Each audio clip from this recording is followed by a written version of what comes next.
L'autre jour, il y a un prêtre de Grèce qui me raconte une histoire qui est triste, douloureuse et en même temps très belle, très profonde.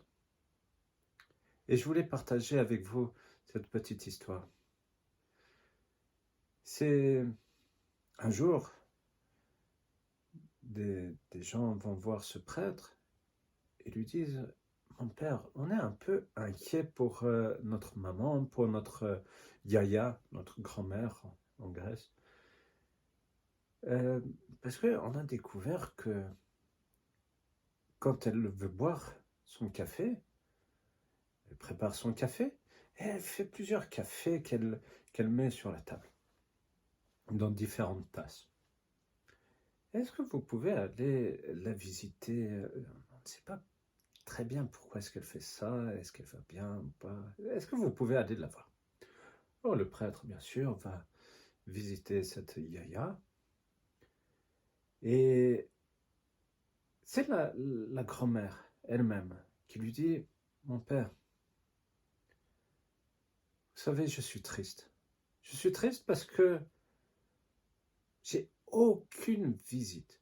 Personne ne vient me voir. Mais quand c'est l'heure du café, alors bien sûr, je me prépare mon café, tout cela, mais je prépare aussi d'autres cafés. Ah bon?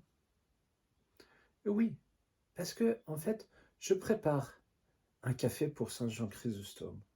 Je prépare un autre café pour Saint Basile. Je prépare pour tel et tel saint. Parce que ils viennent me visiter et je veux les accueillir avec un café et nous parlons ensemble. Vous voyez, il y a cette tragédie de la solitude. Et souvent, les personnes âgées sont isolées.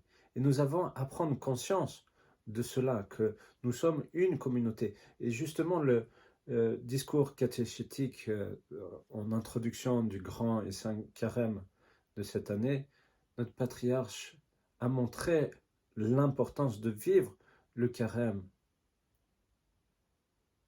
en famille et de vivre le carême en communauté.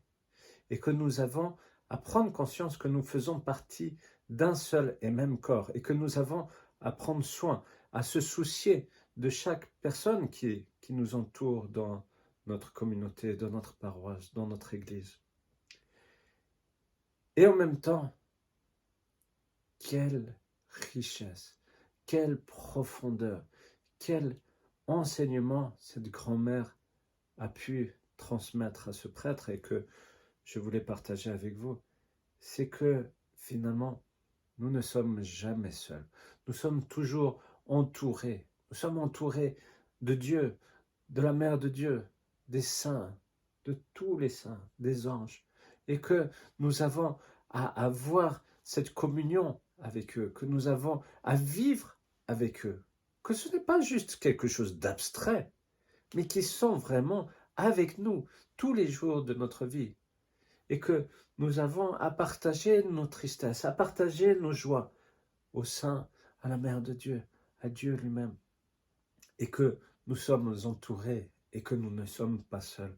Je me souviens encore d'un prêtre qui disait pendant cette période où les églises étaient fermées avec la pandémie, où il priait seul dans l'église, mais qu'il sentait la présence de tous les saints qui étaient représentés sur les icônes et qui sentait la présence aussi de tous ces fidèles qui étaient absents. Et c'est ça la prière. C'est ça la prière qui nous donne cette relation, ce lien avec tous les autres et que nous avons à prier les uns pour les autres.